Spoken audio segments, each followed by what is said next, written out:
Good morning students. हम अपनी पिछली कक्षा में जो कविता पढ़ रहे थे प्यार है, तो उसमें हम पहला पद और दूसरा पद समझ चुके हैं। तो आज हम आगे थर्ड यानी कि तीसरा पद पढ़ेंगे और समझेंगे कि कवि हमें तीसरा पद के माध्यम से क्या बताना चाहते हैं।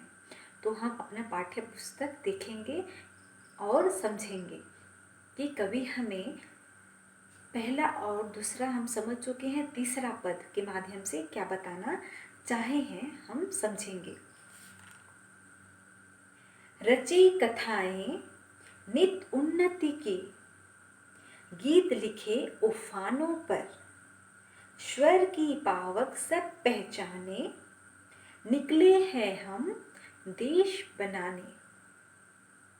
तो कवि हमें क्या कहना चाहते हैं, क्या बताना चाहते हैं प्रस्तुत पंक्ति के माध्यम से।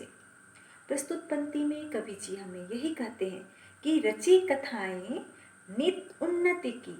तो कथाएं, कथाएं का अर्थ है कहानियाँ, जो हमारे देश पर आधारित विभिन्न प्रकार की कहानियाँ रची गई है, कहानियाँ लिखी गई है, जो विभिन्न कवियों ने जिक्र करके कविता अपने भारत देश के बारे में लिखे हैं। तो कवि यही कहना चाहते हैं कि रची कथाएं हमारे देश, हमारी धरती, हमारी मातृभूमि पर आधारित जो भी कुछ हुआ है, जो हमारे देश को आज़ाद कराने में जो बहुत सारे सैनिक अपना आहुति दे दिए हैं, अपना प्राण गंवाए हैं, बहुत सारे शहीद हो चुके हैं, उनके बारे में रचा गया है। और हमारे देश को आज़ाद कराने में बहुत सारे लोग अपना जान गंवा दिए हैं। बहुत सारे ऐसे क्रांतिकारी जो हैं अपना देश को कुर्बान, अपने देश को बचाने के लिए अपने आप को कुर्बान कर चुके हैं। उन पर आधारित बहुत सारे कहानियाँ रची गई है, कहानियाँ लिखी गई है। तो कवि यही कहना चाहते हैं कि रची कथाएं नित उन्नति की, हम जैसे कि हमारे देश को आगे बढ़ाने के लिए, उसका विकास के लिए, हमारे देश को अंग्रेज़ों से, कि अंग्रेज़ों के जो चंगुल में था, उनके चंगुल से बचाने के लिए, जो हमारे देश को आज़ाद मिली, आज़ादी के लिए, उसके हमारे देश को आगे बढ़ाने की, उन्नति के लिए सोचे, उन पर आधारित कहानियाँ रची गई। तो रची कथाएं नित उन्नति की, यानी कि उन्नति, आगे जो विकास करना है, जो भी कार्य करना है, उसके बारे में कथाएं बहुत सारे विभिन्न प्रकार की हमारे देश पर आधारित कहानियाँ लिखी गई है। गीत लिखे तूफानों पर, और जो भी गीत लिखी गई है वो तूफानों पर। तूफानों का अर्थ क्या है? कवि यहाँ तूफानों का जिक्र इसलिए करके हमें बताए हैं, यानी कि जो तूफान का अर्थ यहाँ है, जो भी हमारे सामने बाधा आती है, बहुत सारे कठिनाइयाँ आती है, जब हम कुछ अच्छे काम करते हैं या बहुत सारे हम अच्छे काम करते हुए आगे बढ़ना चाहते हैं, तो हम ऐसे ही नहीं बढ़ सकते हैं। उसके लिए हमें कठिन परिश्रम करना पड़ता है, हमें बहुत कुछ कष्ट झेलना पड़ता है, यानी कि तूफान का सामना करना पड़ता है। आंधी तूफान जो आती है उससे हमको आगे बढ़ना पड़ता है, झेलते हुए, बहुत सारे कठिन परिश्रम करते हुए। इसीलिए कवि हमें यहाँ तूफान का नाम दिया है कि बहुत सारे ऐसे कहानियाँ लिखी गई, ऐसे गीत लिखे गए हैं तूफानों पर आधारित, यानी कि कठिनाइयों पर आधारित है। स्वर की पावक सब पहचाने। स्वर की पावक, पावक का अर्थ क्या होता है? आग। जो धधकती हुई आग, जब कहीं आग लग जाती है तो धधकती है, तो जब कहीं पर आग लगती है तो जो उसकी जो आवाज़ है, जो स्वर है, उसे सब पहचानते हैं कि आग धधक रही है, कहीं पर ज़्यादा आग लगी गई है। निकले हैं हम देश बनाने, तो हम अपना देश का निर्माण करने के लिए निकले हैं। तो ऐसे ही हम देश का निर्माण नहीं कर सकेंगे, उसके लिए हमें बहुत सारे बाधाओं को झेलना पड़ेगा, बहुत सारे कठिन परिश्रम करना पड़ेगा, कष्ट सहना पड़ेगा, तभी हम अपना देश का निर्माण कर सकेंगे और हमारे देश को आगे बढ़ा सकेंगे। ऐसे ही हमें आज़ादी, हमारा देश को आज़ादी नहीं मिली और हम देखते हैं कि ऐसे ही विकास हम अपने देश को नहीं कर सकेंगे इतने आसानी से। उसके लिए हमें कठिन परिश्रम करना पड़ेगा, बहुत सारे कष्ट सहना पड़ेगा। जैसे हमारे देश को बचाने के लिए, हमारे देश का निर्माण करने के लिए बहुत सारे सैनिक अपने आप को बलिदान दे दिए, बहुत सारे शहीद हो गए। जो क्रांतिकारी थे बहुत सारे अपने आप को आहुति दे दिए, बलिदान हो गए, तभी हमारा देश आज़ाद हो पाया और ये आज़ाद देश कहलाने लगा है। तो अपना देश को आगे बढ़ाने के लिए हम ऐसे ही नहीं कर सकेंगे, बल्कि हमें बहुत सारे कठिन परिश्रम करना पड़ेगा और आगे बढ़ना पड़ेगा।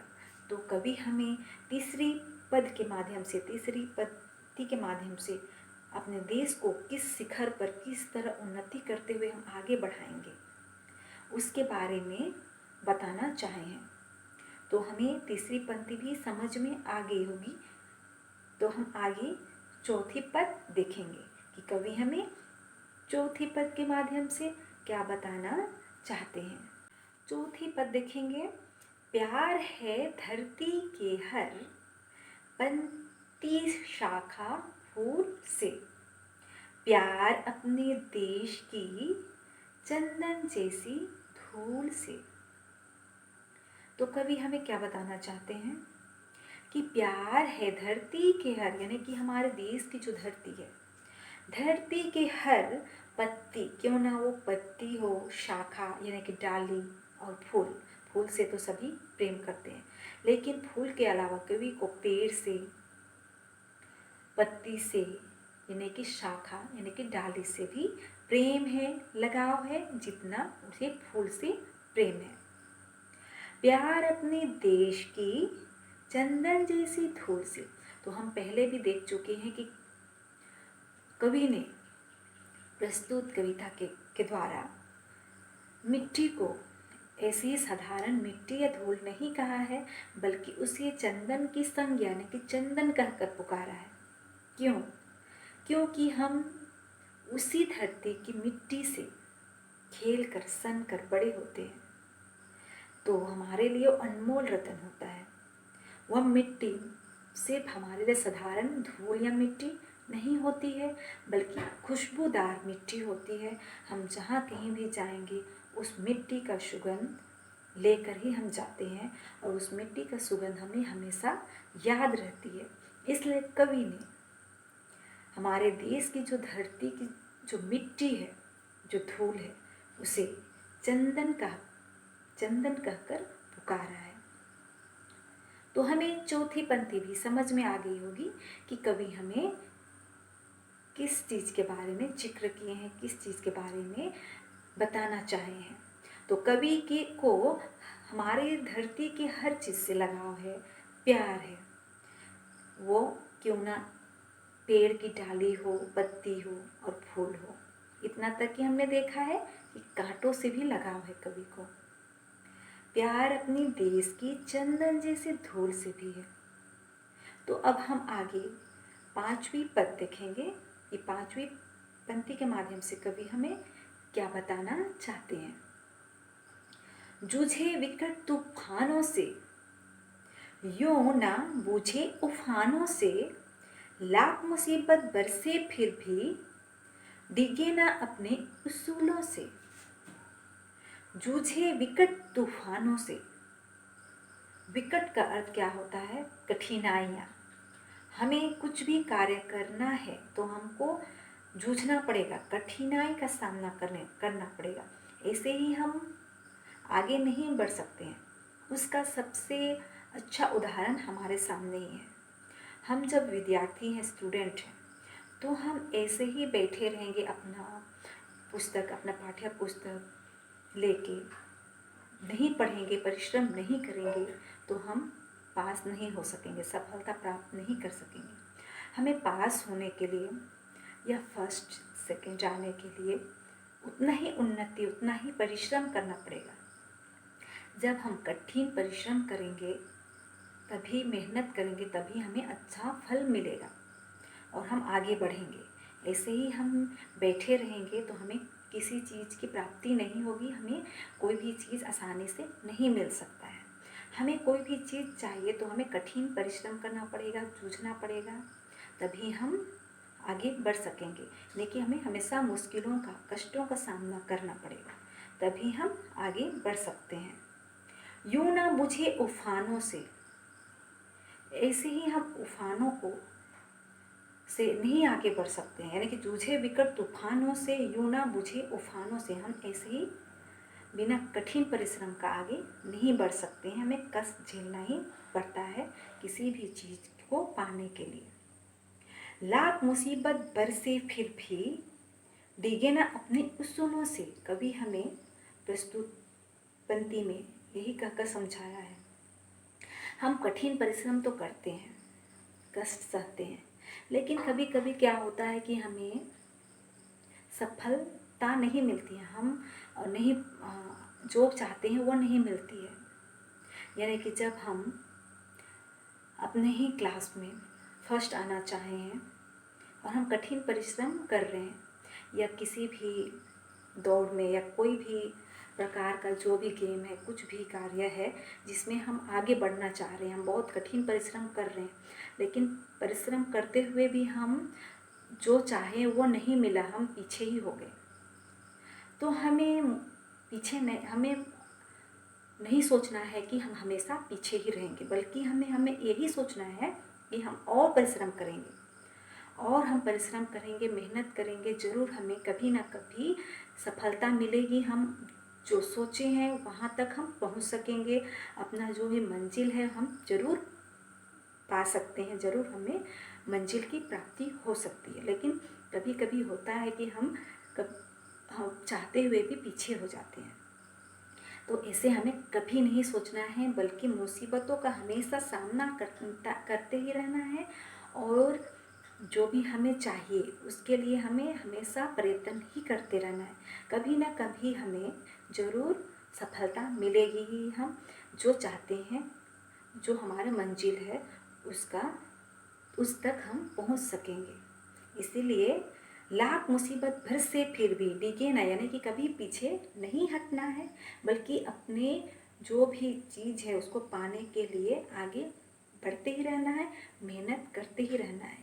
कवि ने प्रस्तुत पंक्ति के माध्यम से, इतनी सुंदर पंक्ति के माध्यम से हमें यही समझाना चाहा है।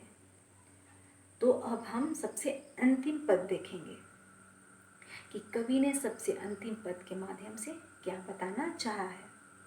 तो सबसे अंतिम पद में कवि ने हमें यही कहना चाहा है, यही बताना चाहा है कि प्यार है धरती के हर इंसान, जीव रसूल से, कनकन व जीव से, प्यार अपने देश की चंदन जैसी धूल से। तो कवि हमें यही कहते हैं कि प्यार है धरती के हर इंसान, यानी कि हमारे जो धरती के कवि को हम तो देखे पहले कि कवि को हमारे देश की हर वस्तु, हर चीज़ से लगाव है, प्यार है, लेकिन अब हम ये भी देख रहे हैं कि कवि को इंसान, हर मनुष्य, हर धर्म की, हर जाति के लोगों से उतना ही प्रेम है जितना वो खुद के, अपने परिवार से, अपने दोस्तों से करते हैं। कवि को सिर्फ अपना गांव, मोहल्ला, पेड़ पौधा प्यारा नहीं है, बल्कि हमारे भारत देश के, हमारे मातृभूमि के हर चीज़ से लगाव है, प्यार है, इतना तक कि हर जाति, हर धर्म के इंसान से। जीव रसूल से, कन व जीव से, कन व जीव, क्यों ना वो छोटा छोटा जीव, क्यों ना वो मच्छर हो, क्यों ना वो चींटी हो, कवि को कन यानी कि छोटे छोटे जीव से भी लगाव है, जितने बड़े बड़े जानवर से है या प्राणी, पशु पक्षी से है।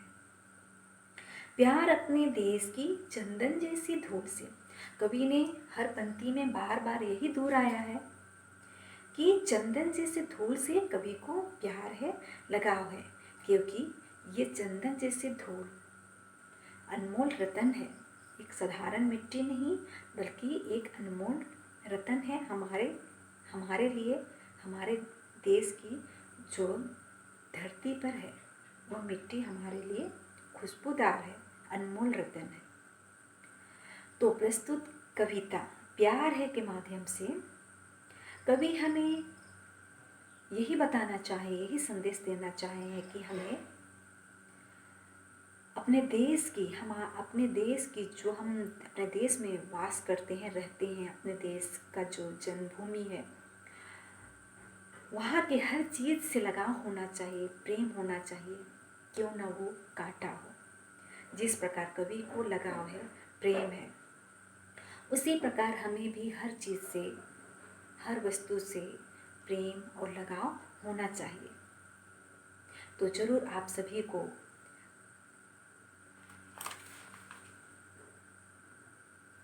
कवि का संदेश, जो कवि ने हमें क्या संदेश देना चाहा है प्रस्तुत कविता के माध्यम से, जरूर समझ में आ गई होगी। तो आप अच्छी तरह से पढ़कर फिर से समझ लीजिए, जरूर प्रस्तुत कविता समझ में आ जाएगी।